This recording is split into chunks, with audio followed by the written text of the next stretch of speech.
আসসালামু আলাইকুম বন্ধুরা, আজ জানতে পারবেন হাসরের ভয়ঙ্কর বিচার, কারা পাবে প্রথম মুক্তি। কিয়ামতের দিন এমন এক কঠিন দিন, যে দিনে মানুষ দিশাহারা হয়ে মুক্তির আশায় অপেক্ষা করবে, কিন্তু মুক্তি পাবেন কিছু বিশেষ শ্রেণীর মানুষ, যাদের জন্য আল্লাহ তাআলা নির্ধারণ করেছেন আরশের ছায়ায় আশ্রয়। আসুন জেনে নেই কারা তারা হাসরের মাঠে বিচারের দিনে আল্লাহর আরশের ছায়ায় মুক্তি মিলবে।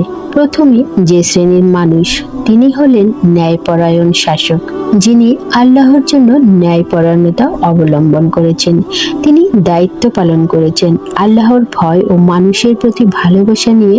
ইসলাম ও ন্যায়ের ভিত্তিতে শাসনকে অত্যন্ত মূল্যবান বিবেচনা করে, কারণ ন্যায়পরায়ণ শাসকের প্রভাব পুরো জাতির উপর পড়ে এবং তারা আল্লাহর দয়া ও মানুষের কল্যাণ লাভ করে। দ্বিতীয় শ্রেণীর মানুষ হলেন সেই যুবক, যে তার জন্য যৌবনের সময় আল্লাহর পথে নিজেকে উৎসর্গ করেছে। যৌবন মানুষের জীবনের সবচেয়ে শক্তিশালী সময়, কিন্তু এই সময়ই গুনাহের প্রলোভন থাকে চেয়ে বেশি। এই যুবকরা তাদের শক্তি, সময় ও মনোযোগ আল্লাহর ইবাদতে নিবেদিত রেখেছে, যা তাদেরকে আল্লাহর কাছে বিশেষ মর্যাদায় পৌঁছে দেবে। তৃতীয় শ্রেণীর মানুষ হলেন সেই ব্যক্তি, যার অন্তর মসজিদে বাধা থাকে। তিনি নামাজের পরও মসজিদ ছেড়ে গেলেও তার মন মসজিদের জন্য ব্যাকুল থাকে, আল্লাহর ঘরে ফিরে আসার অপেক্ষায় থাকে। মসজিদে গিয়ে সৎ কাজে নিজেকে নিয়োজিত করা এই ব্যক্তিদের বিশেষত্ব, যা আল্লাহর কাছে তাদেরকে প্রিয় বানায়। চতুর্থ শ্রেণীর মানুষ হলেন সেই দুই ব্যক্তি, যারা একে অপরকে আল্লাহর জন্য ভালোবাসে। তাদের বন্ধুত্ব দুনিয়াবী স্বার্থ বা ব্যক্তিগত লাভের জন্য নয়, বরং আল্লাহর ভালোবাসার জন্য, আল্লাহর পথে আসা এবং সৎ কাজের জন্য তারা একে অপরকে সমর্থন করে।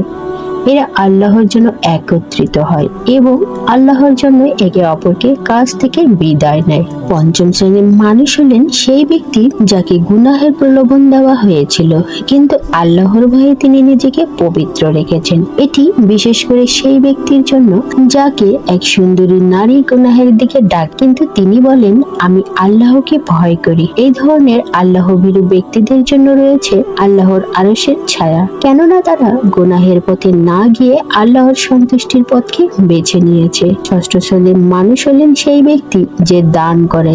গোপনে যে দান করে তার বাম হাত জানে না ডান হাত কি দান করেছে। এই মানুষগুলি আল্লাহর সন্তুষ্টির জন্য নীরবে দান করে, লুকিয়ে তাদের সাধ্যমতো সাহায্য করে। তারা চায় না যে কেউ তাদের প্রশংসা করুক বা কি দান করেছে তা সকলে জানুক। সপ্তম ও শেষ শ্রেণীর মানুষ হলেন সেই ব্যক্তি, যিনি নির্জনে আল্লাহকে স্মরণ করে কাঁদেন। তার চোখে অশ্রু সুজল হয়ে যায়। আল্লাহর ভয় ও ভালোবাসার এই নির্জন মুহূর্তে তার অন্তরের কান্না আল্লাহর কাছে এতটাই প্রিয় যে কিয়ামতের দিন আল্লাহ থেকে বিশেষ ছায়া দান করবেন। হাদিসে বর্ণিত এই 7 শ্রেণীর মানুষই কিয়ামতের কঠিন দিনে আল্লাহর আরশের ছায়া লাভ করবে। প্রিয় দর্শক, নিজেকে প্রশ্ন করুন, এই 7 শ্রেণীর অন্তর্ভুক্ত হওয়ার জন্য আমরা কতটুকু চেষ্টা করছি।